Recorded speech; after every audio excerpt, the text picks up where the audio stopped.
Hello student, आज मैं आपको क्लास 11th के जीव विज्ञान के पहले लेसन जिसका नाम है सजीव जगत का नेक्स्ट टॉपिक है वर्गीकरण की आवश्यकता, नीड ऑफ क्लासिफिकेशन। तो सबसे पहले इसमें देखते हैं वर्गीकी या टैक्सोनॉमी। तो इसमें देखते हैं हम इसकी डेफिनेशन, यानी यह जीव विज्ञान की वह शाखा है जिसमें जीवों की पहचान, नामकरण, वर्गीकरण के नियमों व आधार का अध्ययन किया जाता है। उसे वर्गीक या टैक्सोनॉमी कहते हैं। और टैक्सोनॉमी जो शब्द होता है, यह शब्द ग्रीक भाषा के दो शब्दों से यानी टैक्सिस व नोमोस से मिलकर बना है, जिनमें टैक्सिस शब्द का अर्थ है क्रम से रखना और नोमोस का अर्थ है नियम।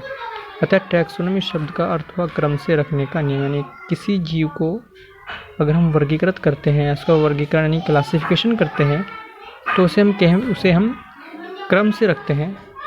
तो टैक्सोनॉमी क्या कहते हैं? क्रम से रखने का नियम भी कहते हैं। ये किसी जीव को अगर हम वर्गीकृत करते हैं तो उसे हम किस में रखेंगे? क्रम में रखेंगे। तो सर्वप्रथम इस शब्द का प्रयोग 1813 में कैंडोल नामक वैज्ञानिक ने पादप वर्गीकरण के लिए किया, लेकिन आधुनिक युग में इस शब्द का प्रयोग पादप तथा जंतु दोनों के लिए किया जाता है। और सभी जीवों को विभिन्न टैक्सा में वर्गीकृत किया गया है और वर्गीकी में निम्न मुख्य आधार बनाए गए, यानी कि जो टैक्सोनॉमी है वर्गीकी में निम्न मुख्य आधार बनाए गए हैं जिससे हम किसी जीव का क्लासिफिकेशन यानी कि वर्गीकरण कर सकते हैं। तो सबसे पहले इसमें देखते हैं जीवों के प्रमुख लक्षण। तो जीवों में अनेक लक्षण समान होते हैं, परंतु फिर भी एक विशिष्ट जीव समूह में उनके अपने कुछ विशिष्ट लक्षण होते हैं जो दूसरे जीव समूह में नहीं पाए जाते हैं।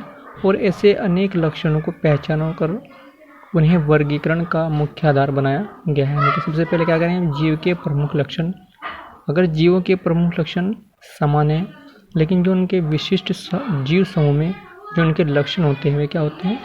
अलग होते हैं, जो दूसरे समूह में नहीं पाए जाते हैं। ऐसे अनेक लक्षणों को पहचान कर उन्हें वर्गीकरण का मुख्य आधार बनाया गया है। नंबर 2, पहचानना। देखिए, यह जीव का वह गुण है जिसमें जीव को उसके विशिष्ट लक्षणों के आधार पर पहचान कर वर्गीकरण करते समय दूसरे जीवों से अलग स्थान दिया जाता है। और नंबर 3 देखते इसमें वर्गीकरण क्लासिफिकेशन। यह वह पद्धति है जिसमें जीव को उनकी समानता व भिन्नता के आधार पर विभिन्न समूहों में वर्गीकृत या व्यवस्थित किया जाता है। उसे वर्गीकरण यानी क्लासिफिकेशन कहते हैं। और वर्गीकरण विज्ञान शब्द का प्रयोग सर्वप्रथम कैरोलस लिनियस ने अपनी पुस्तक सिस्टेमा नेचुरी में 1758 में किया था, और इसीलिए कैरोलस लिनियस को वर्गीकरण का जनक यानी फादर ऑफ टैक्सोनॉमी कहा जाता है। यानी वर्गीकरण क्या है? वह पद्धति है जिसमें जीवों को उनकी समानता व विभिन्नता के आधार पर विभिन्न समूहों में वर्गीकृत, क्लासिफाइड या व्यवस्थित किया जाता है। ठीक है। नंबर 4 देखते हैं इसमें नामकरण यानी नोमेनक्लेचर। यह जीवों को मानक नाम देने की पद्धति है जिसमें जीव को ऐसा नाम दिया जाता है जो पूरे विश्व में एक ही होता है। तो ये क्या था?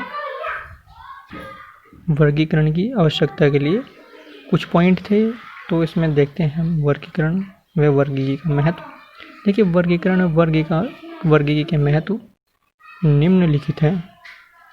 नंबर 1 देखते हैं, इससे जीवों की पहचान व उनका अध्ययन आसान हो जाता है। जब हम इन पॉइंट जो रखे 4 इनका अध्ययन करते हैं तो क्या हो जाता है? इससे जीवों की पहचान व उनका अध्ययन आसान हो जाता है वर्गीकरण से। नंबर 2, इससे वर्गीकी की इकाइयों जाति को अच्छी तरह पहचाना जा सकता है और अच्छी प्रकार उनका अध्ययन संभव है। और नंबर 3, इसके द्वारा जीव जातियों के समूह बनाना और उनके बीच के अंतर संबंधों को आसानी से जाना जा सकता है। तो ये थे वर्गीकरण की आवश्यकता नीड ऑफ क्लासिफिकेशन और वर्गीकरण में वर्गी का महत्व।